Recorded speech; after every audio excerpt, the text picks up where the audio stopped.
Hello, Assalamu alaikum. Teddy's a bit upset today. He's not sure what to do. You see, Big Teddy here, he needs help with his homework, which needs to be handed in tomorrow. But more importantly, his baby brother's really well, and he's not sure who he should be with. What do you think? Should he be at home with his brother or stay here and help Big Teddy? What to do?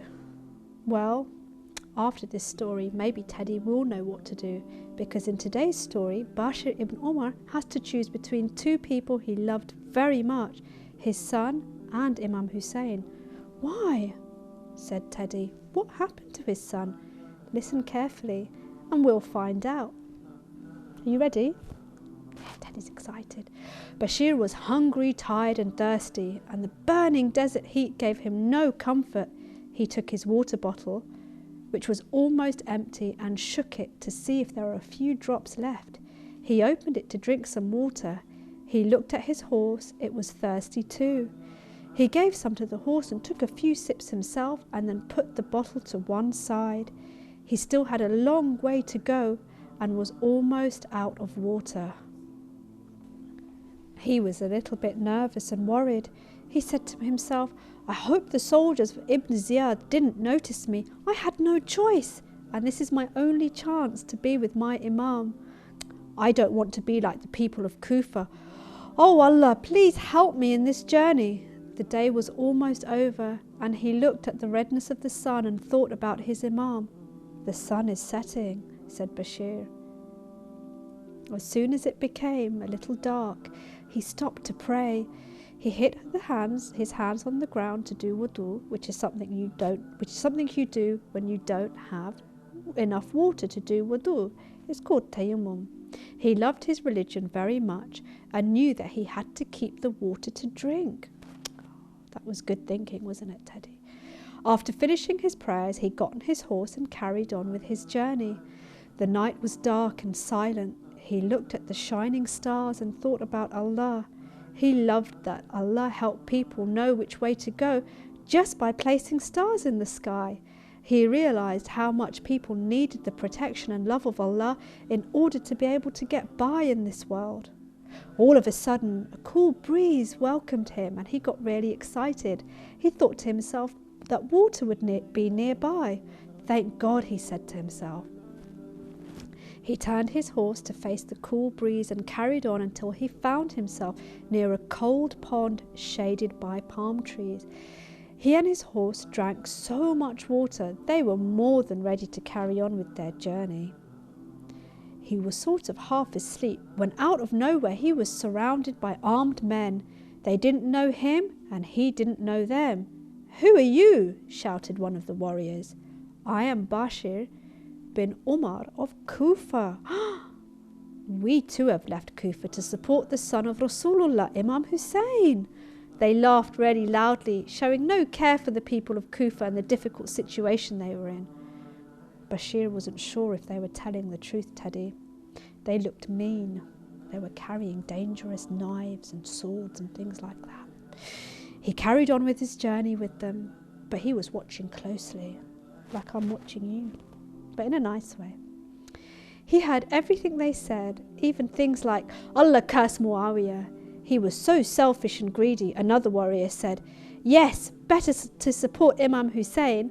I hope he accepts our help and support and gives us good jobs in the new Islamic country which he will be in charge of." Bashir realized what was going on and understood that these people were only wanting to help Imam Hussein so they could get rewards in this world. They wanted money and power and to use Islam to get the good things in life. After a very long journey, they finally saw the caravan of Imam Hussein. They got so excited and rushed towards the Imam. Bashir speeded up too, and upon reaching Imam Hussein, he asked him if he could join him to fight the enemies of Islam. The Imam's caravan was surrounded by hundreds of warriors, all wanting to support Imam Hussein until the very end. This makes Teddy very happy. Let's not forget, by this stage of the journey, Muslim bin Aqil and Hani ibn Urwa had been killed. Imam Hussein spoke to the men at a place called Zubala. "Oh people," he said, "so many of my supporters have left me, so if you want to do the same, go now. You don't have to stay with me." Oh. A lot of people who were once with the Imam and made great promises left, and so Bashir was right all along. The warriors he met on his journey were only going to help the Imam for their own rewards. And so the great test had begun. Those who left lost and failed, but those who chose to stay with the Imam, well, their hardest tests were about to begin, Teddy. But Imam Hussein was left with the very best companions in the whole world, the best friends she could have ever asked for. The night before Ashura, Bashir faced another big test. He found out that his son had been captured near the borders with Ray. He was very upset and said, "May Allah reward him and myself for all the tests and difficulties we're going through. I don't want to carry on living while my son is in prison." The Imam tried to comfort him. "May Allah have mercy on you. I free you of your commitment to help me. Go and try and free your son." Bashir replied, "Never! I will never leave you alone in this difficult time of yours."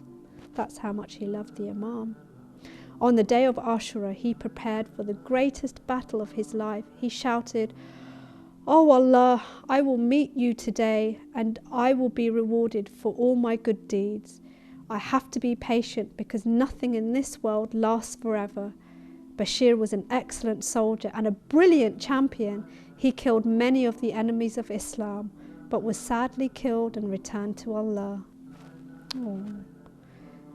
This was a bit of a sad story about a truly heroic champion. He was so strong in his belief that he was doing the right thing by helping Imam Hussein. But sadly, this meant that he couldn't be with his son.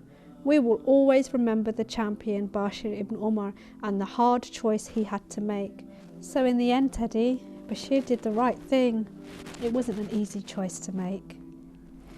We hope you enjoyed listening to this story as much as we enjoyed telling it. Ma salama. Bye. Ma salam.